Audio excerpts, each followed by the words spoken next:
a bênção do nosso Senhor, que esse é o momento em que nós iremos expor a sua palavra. Feche seus olhos, curva a sua cabeça. Pai, eu quero te agradecer, ó Deus, por essa noite, quero te agradecer, ó Deus, porque o Senhor é um Deus maravilhoso, um Deus que nos tem dado muito mais daquilo que nós necessitamos e tem nos visitado, Pai, com graça, com misericórdia. Peço, Pai, que nesse momento em que a sua palavra será exposta, que o Senhor ministre aos nossos corações, que o Senhor traga a sua paz, a sua alegria, a sua cura aos nossos corações e que nós possamos nesse momento te conhecer ainda mais, no nome de Jesus. Amém.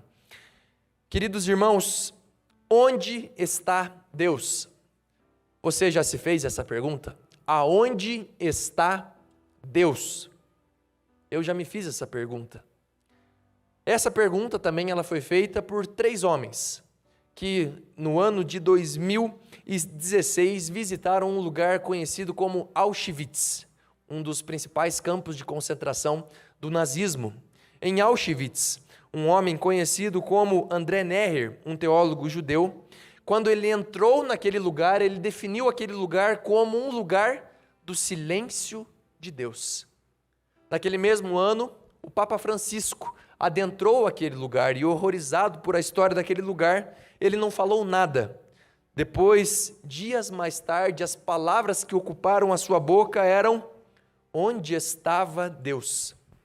O Primo Levi, um escritor italiano que também foi prisioneiro em Auschwitz, voltando àquele mesmo lugar, ele disse a seguinte frase: se existe Auschwitz, é porque Deus não existe.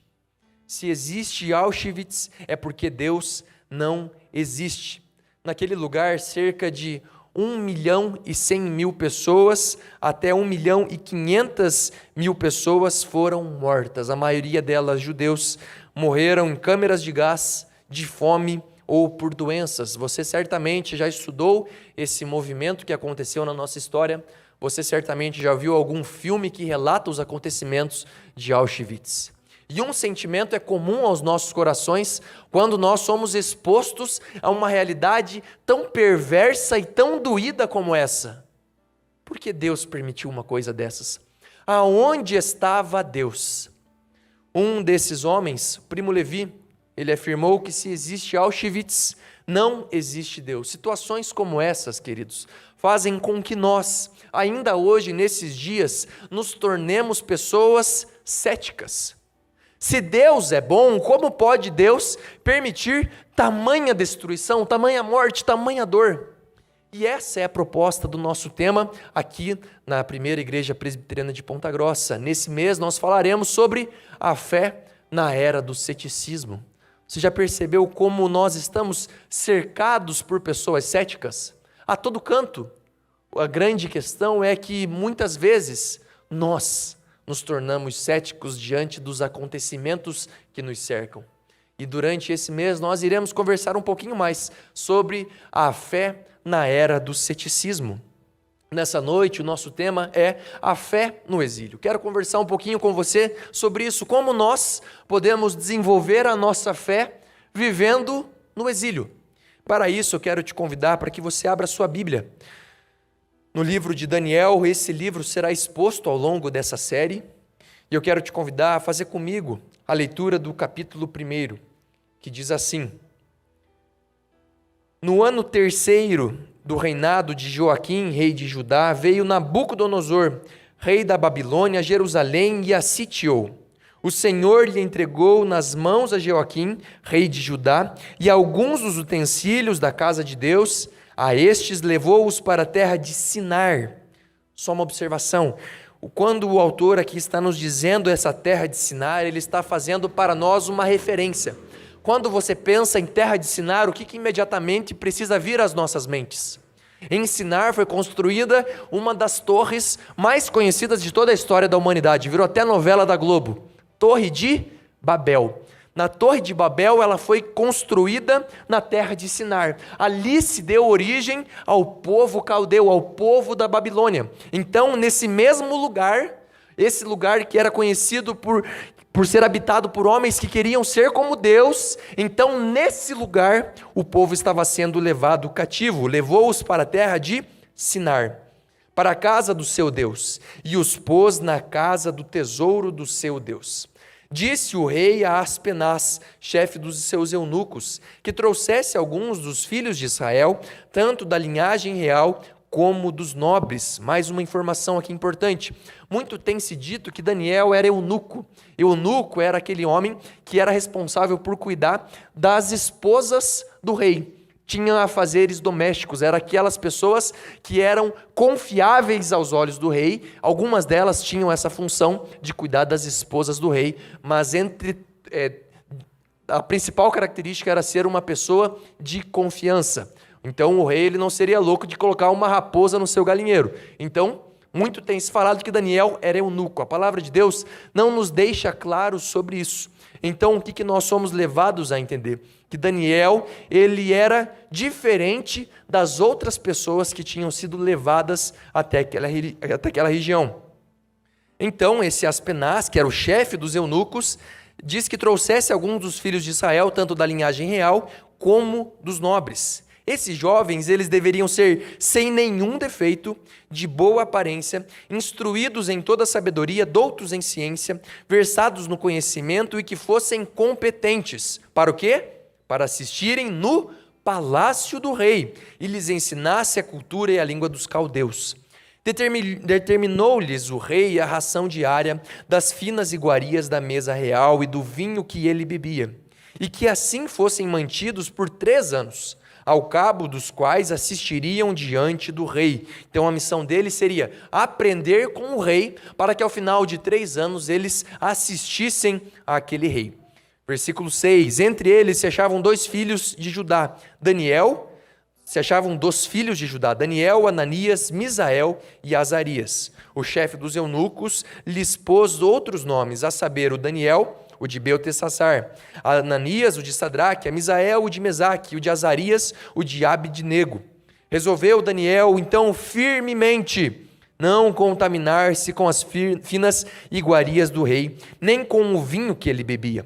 Então pediu ao chefe dos eunucos que lhe permitisse não contaminar-se. Ora, concedeu a Daniel misericórdia e compreensão da parte do chefe dos eunucos. Disse o chefe dos eunucos a Daniel: tenham medo do meu senhor, o rei, que determinou a vossa comida e a vossa bebida. Por que, pois, veria ele o vosso rosto mais abatido do que os dos outros jovens da vossa idade? Assim, porieis em perigo a minha cabeça para com o rei.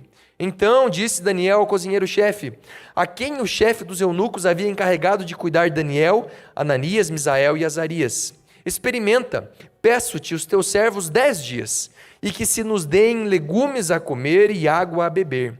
Então se veja diante de ti a nossa aparência e a dos jovens que comem das finas iguarias do rei. E segundo vires, age com os teus servos. Ele atendeu e os experimentou 10 dias. No fim dos 10 dias, a sua aparência era melhor. Estavam eles mais robustos do que todos os jovens que comiam das finas iguarias do rei. Com isto, o cozinheiro-chefe tirou deles as finas iguarias e o vinho que deviam beber e lhes dava legumes. Ora, a estes 4 jovens, Deus deu o conhecimento e a inteligência em toda a cultura e sabedoria. Mas a Daniel deu inteligência de todas as visões e sonhos. Vencido o tempo determinado pelo rei para que o trouxessem, o chefe dos eunucos o trouxe à presença de Nabucodonosor. Então o rei falou com eles, e entre todos não foram achados outros como Daniel, Ananias, Misael e Azarias. Por isso passaram a assistir diante do rei. Em toda a matéria de sabedoria e de inteligência, sobre que o rei lhe fez perguntas, os achou 10 vezes mais doutos do que todos os magos e encantadores que havia em todo o seu reino. Daniel continuou até o 1º ano do rei Ciro. Que Deus nos abençoe na exposição dessa mensagem. Queridos, o contexto desse texto, já elenquei algumas situações que são importantes para que a gente possa entender o real significado desse texto. Outras, tão importantes quanto, é nós entendermos que o livro de Daniel retrata os acontecimentos da vida de Daniel e dos seus amigos dos anos 605 a.C. até o ano 536 a.C. Então o que acontece? Israel foi sitiada pelos babilônicos e aqui Judá também foi. E quando esse povo de Judá é levado para a Babilônia, a maneira como eles são levados não se dá de uma maneira total. Isso se dá em 3 momentos. Em primeiro lugar, o primeiro lote foram os jovens da nobreza. No segundo lote, o rei Joaquim e a família real. E por último, todos os judeus restantes. O que nós precisamos entender até aqui? Que esses judeus restantes, que nós entendemos que são levados por último, são aqueles que de fato sobraram. Porque como que a Babilônia sitiava as suas nações? Então eles cercavam aquela nação e impediam que ali entrasse qualquer suprimento. Não permitiam que entrasse água, não permitiam que entrasse alimento, não permitiam que nenhum alimento para a subsistência daquela nação entrasse naquele lugar. Então, literalmente, aquelas pessoas iam morrendo aos poucos. Então, tenta imaginar o terror que estava tomando conta do coração daquelas pessoas. Porque lembre-se, aonde eles estavam? Judá e Israel eram parte da terra prometida. A terra que Deus, ao longo de todo o Antigo Testamento, guiou o seu povo para lá. E agora aqui, no ano de 605 a.C., os babilônicos entram naquela terra e tomam aquele povo cativo para serem então seus escravos, seus servos, se submeterem àquela cultura, se submeterem aos seus deuses. Tenta imaginar as perguntas que estavam no coração daquelas pessoas. Te garanto que a principal delas é: onde está Deus?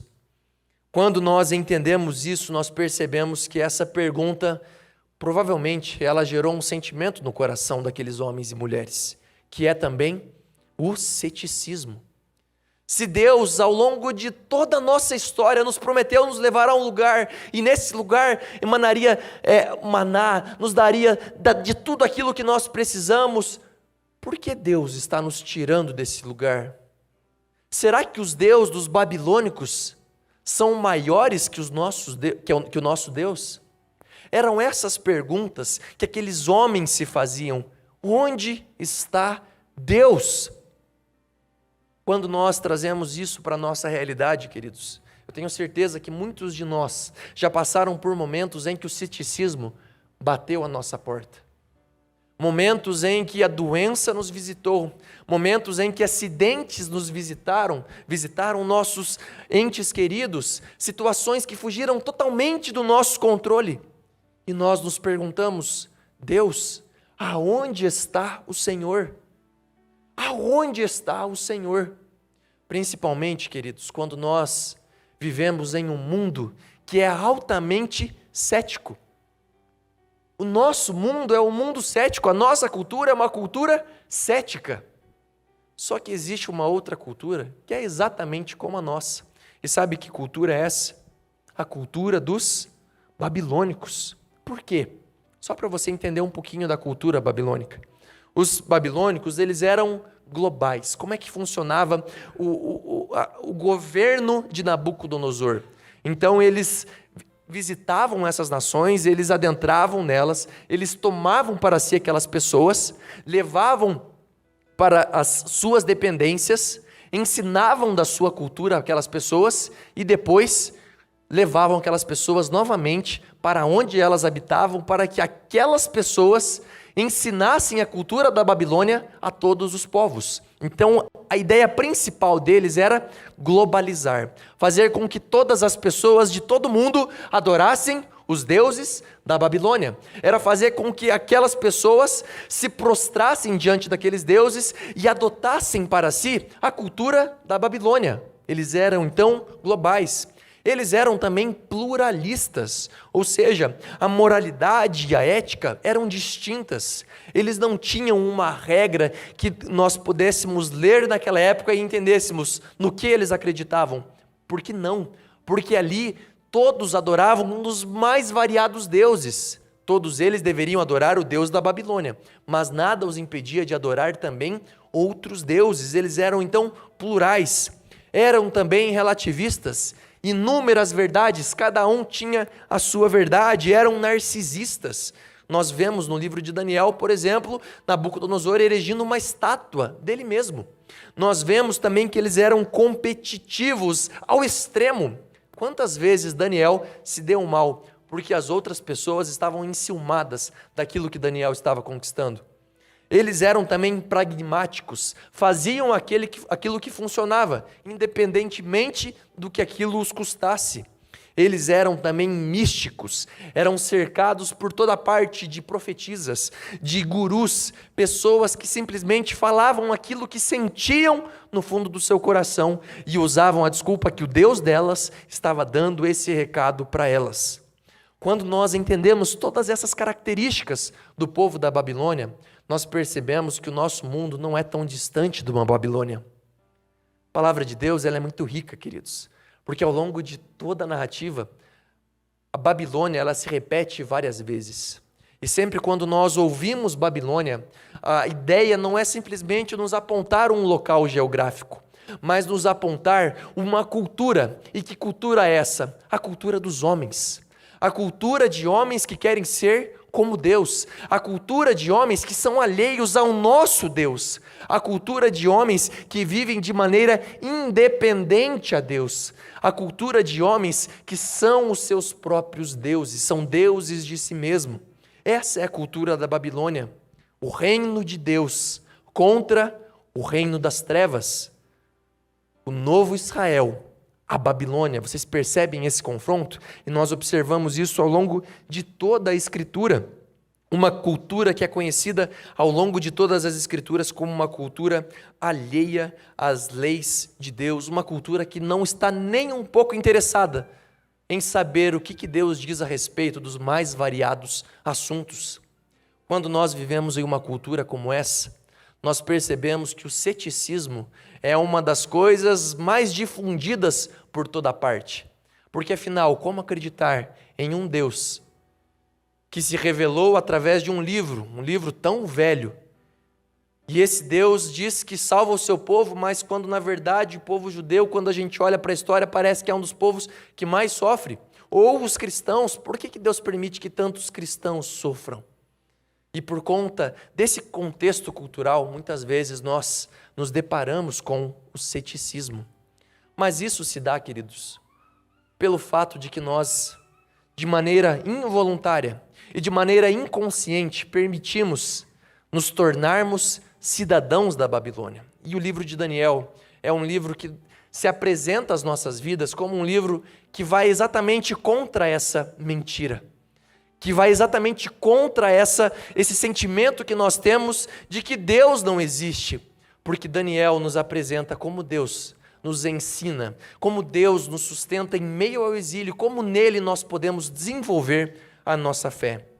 Quero confessar para os irmãos que sempre quando eu leio o livro de Daniel, e Daniel é uma das pessoas que eu tenho como favoritas no nosso hall dos heróis da fé, sempre gosto de ler as histórias de Daniel, mas Daniel não é o personagem central do seu livro. Daniel, quando escreve o seu livro, ele não está tomando para si o crédito de tudo aquilo que ele fez. Daniel está apontando para o nosso Senhor. E aqui, nesse primeiro capítulo, nós temos 3 movimentos, onde o Deus de Daniel ensina como o povo no exílio pode desenvolver a sua fé. O primeiro deles nós encontramos no versículo 2, e nós vemos o seguinte: o Senhor lhe entregou nas mãos a Jeoaquim, rei de Judá, e alguns dos utensílios da casa de Deus. A estes levou para a terra de Sinar, para a casa do seu Deus, e o pôs na casa do tesouro e do seu Deus. Então, no versículo 2, nós vemos o seguinte: o Senhor entregou.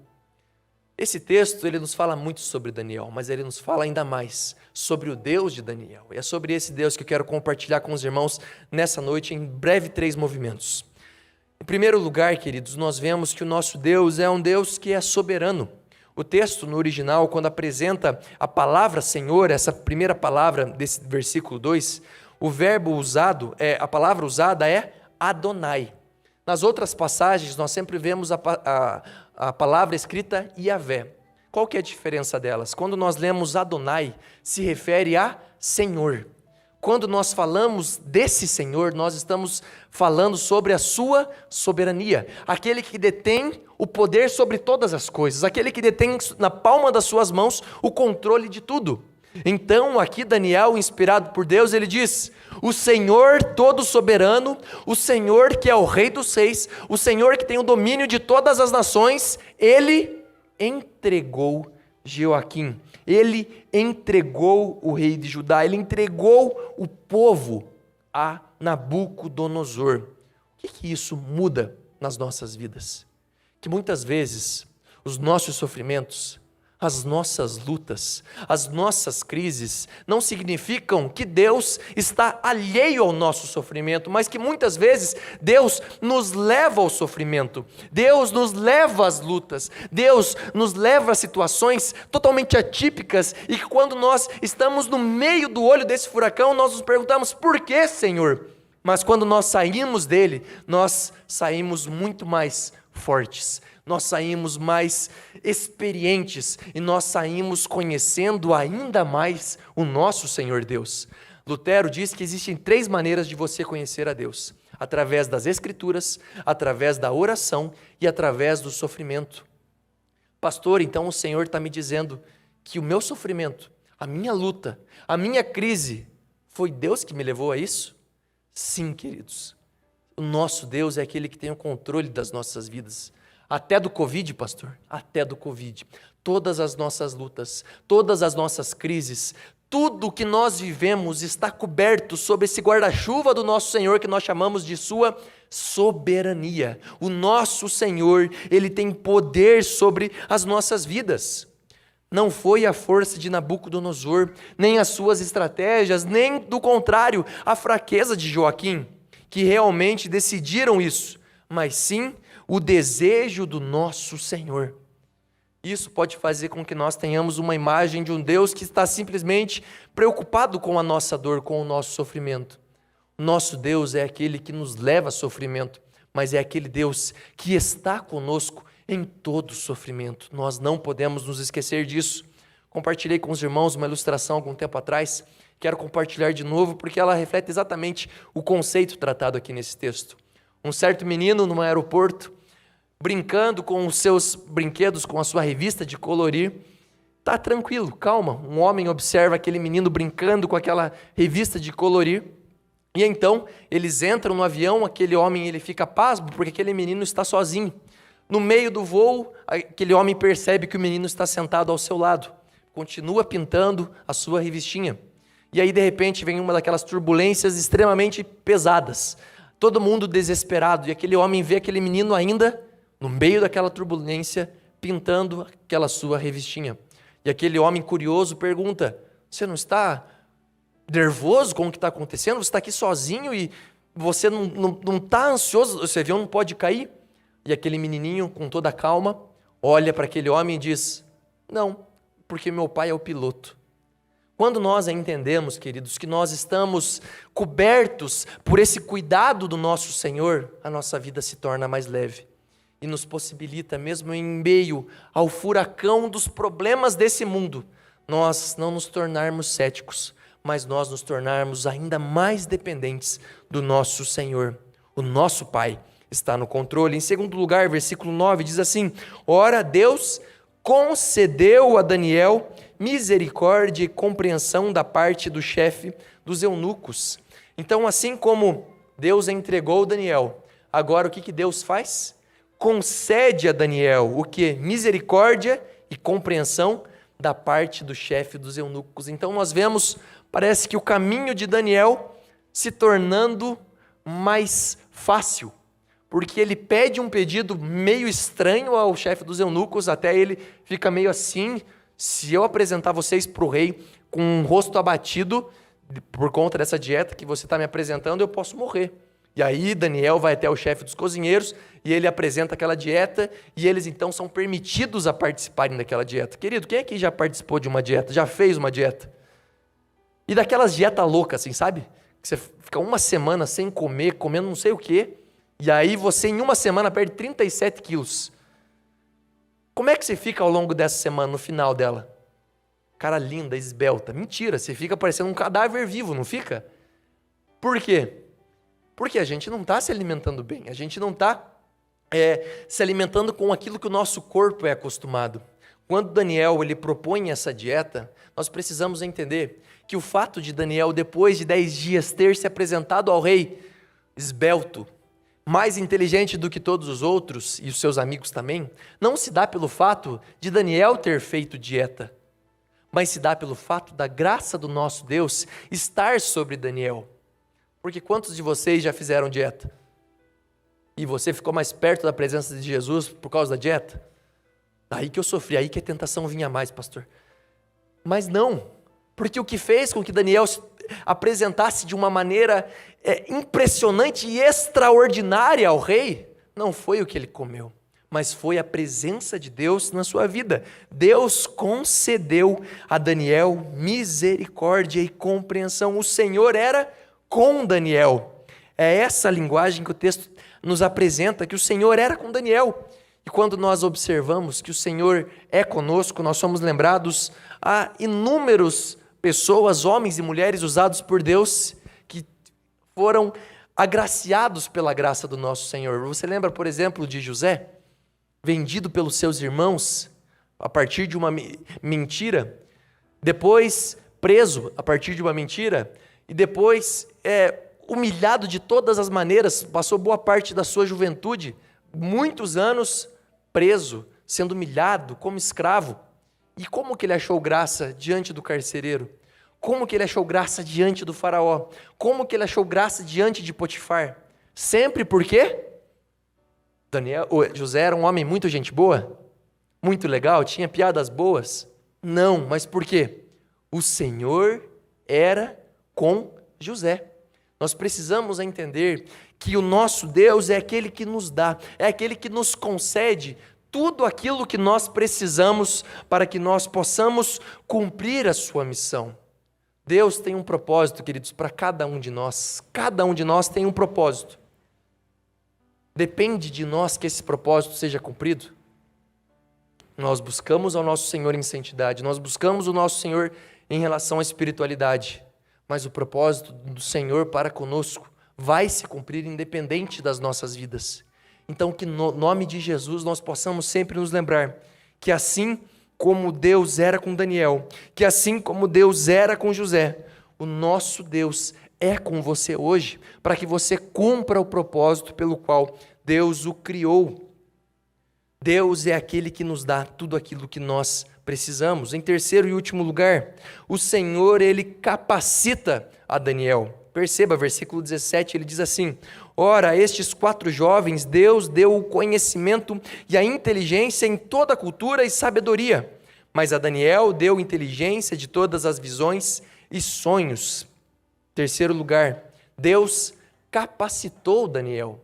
Perceba que, mais uma vez, não foram as habilidades ordinárias de Daniel, mas foi a capacitação extraordinária que fez com que Daniel pudesse se achegar à presença do rei, conquistar a graça daquele rei e conquistasse então aquela posição. Deus capacitou Daniel. Eles receberam, ele e seus amigos, um conhecimento sobrenatural. Não era algo que era ordinário, que dependia exclusivamente dos seus estudos, que dependia exclusivamente dos seus esforços, mas que veio da graça do nosso Senhor.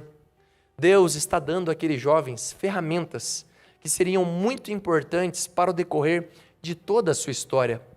Ferramentas que seriam úteis, por exemplo, para lá no mesmo livro, em Daniel capítulo 3, quando eles são jogados na fornalha em chamas, ou quando ele desvenda o sonho de Nabucodonosor, ou em outros momentos, quando a graça do nosso Senhor Deus visitou aqueles homens de uma maneira em que tudo aquilo que eles haviam recebido cooperava para que a glória do nosso Senhor Deus se manifestasse sobre eles. Deus deu o conhecimento e a inteligência em toda a cultura e sabedoria. Da mesma maneira, queridos, nós precisamos entender que essa graça é uma graça que nos visita diariamente. Você acha que a sua capacidade intelectual Você acha que a sua capacidade argumentativa, que a sua disposição, ela se dá exclusivamente do seu próprio esforço, da sua disciplina?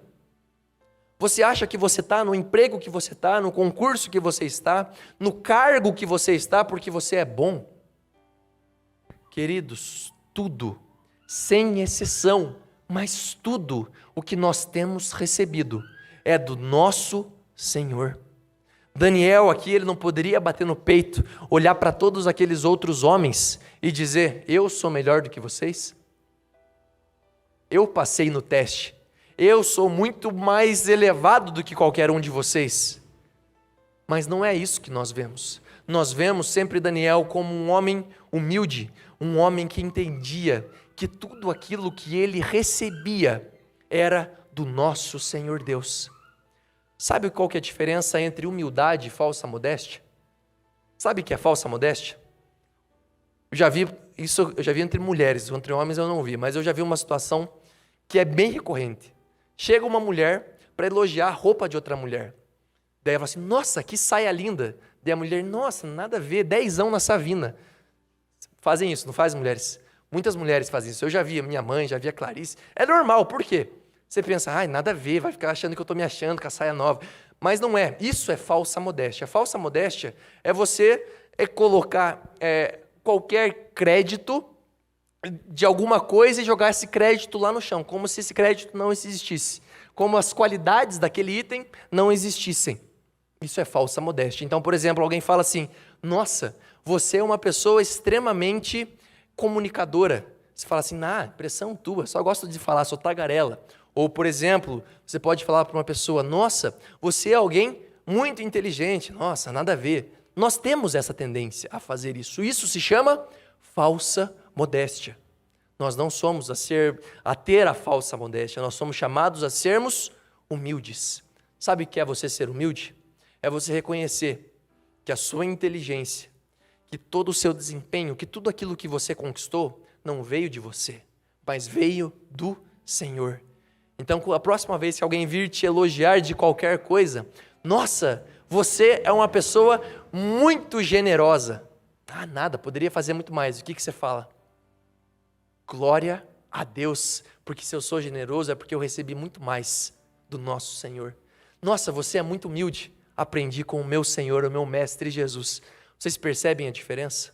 A falsa modéstia tem um ídolo sobre nós, que é nós mesmos. A humildade exalta, eleva o nome do nosso Senhor. Daniel era um homem humilde e ele reconhecia que tudo aquilo que Deus havia dado a ele era para a honra e para a glória do nosso Senhor. Mas, pastor, esse Deus que é com Daniel, esse Deus que se revelou a Daniel, ele continua conosco? Continua.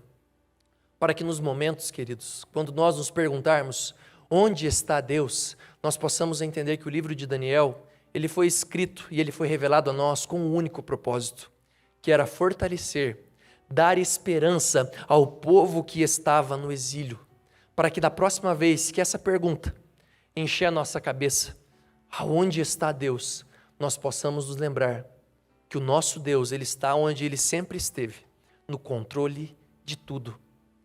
Mas por que Deus se agrada com o nosso sofrimento? Deus não se agrada com o nosso sofrimento. Deus não tem prazer em que a gente sofra. Deus não é aquele Deus que quando você deixa de dar o dízimo, vem um raio do céu e aí o seu pneu fura e você fala assim: nossa, só porque eu não dei o dízimo esse mês, tem que agora pagar o carro, mês que vem eu dou o dízimo. Nosso Deus não é esse Deus. O nosso Deus é um Deus que se agrada com os seus filhos, é um Deus que ama os seus filhos. E sabe por quê? Nós podemos desfrutar desse Deus que ama tanto os seus filhos? Pelo que ele fez com o seu próprio filho. Daniel, ele prefigura Jesus Cristo como o soberano Senhor, como o Adonai, permitiu que o seu filho Daniel fosse levado da terra prometida para a pecaminosa Babilônia. Também Deus, o Pai, permitiu que o seu único filho descesse do céu e vivesse nesse mundo pecaminoso. Como Daniel, na Babilônia, foi obediente às leis de Deus, também Jesus foi obediente à vontade de Deus em todas as coisas. Mesmo quando se tornou claro que a vontade de Deus para a vida do seu próprio filho era morte, morte de cruz, Jesus ele ora ao Pai em Mateus 26 dizendo: Pai, se possível, se não é possível passar de mim esse cálice sem que eu beba, faça-se segundo a tua vontade. Da mesma forma que Deus conduziu Daniel para um lugar onde ele ocupou grande autoridade, ele ocupa essa grande autoridade depois desse teste na Babilônia, Deus guiou seu próprio filho a um lugar da maior autoridade. Pelo que também Deus o exaltou sobremaneira, ele deu o nome que está acima de todo nome, para que ao nome de Jesus se dobre todo o joelho e toda língua confesse que Jesus Cristo é Senhor, para a glória de Deus Pai. Daniel aponta para Cristo, queridos. Daniel não é o ator principal da história do livro de Daniel. Daniel, ele tem a sua vida apontando para Jesus. Que nós possamos nos lembrar que se podemos desfrutar da presença do nosso Deus, foi porque um dia Jesus Cristo foi abandonado naquela cruz. Deus meu, por que me desamparaste? Se podemos desfrutar do cuidado do nosso Senhor, foi porque o nosso Senhor Jesus Cristo foi moído naquela cruz. Se podemos desfrutar do sustento do nosso Deus, é porque Jesus Cristo, ele teve abstinência de uma série de coisas, ele sofreu como um miserável entre nós, para que hoje nós pudéssemos olhar para tudo o que acontece no mundo e não nos perguntarmos aonde está Deus, mas afirmarmos que Deus está cuidando de tudo, que Deus está cuidando da minha família, que Deus está cuidando da minha casa, que Deus é o autor da minha história e que Ele nunca mais irá desamparar qualquer filho seu. Em nome de Jesus, que Deus nos abençoe, que essa mensagem traga esperança, fé, para que você possa viver nesses dias de exílio. E esse exílio não é a pandemia, esse exílio é a nossa vida aqui. Nós estamos em direção, não à terra prometida, mas à Nova Jerusalém, o lugar onde nós seremos recebidos pela própria presença do nosso Senhor Jesus Cristo.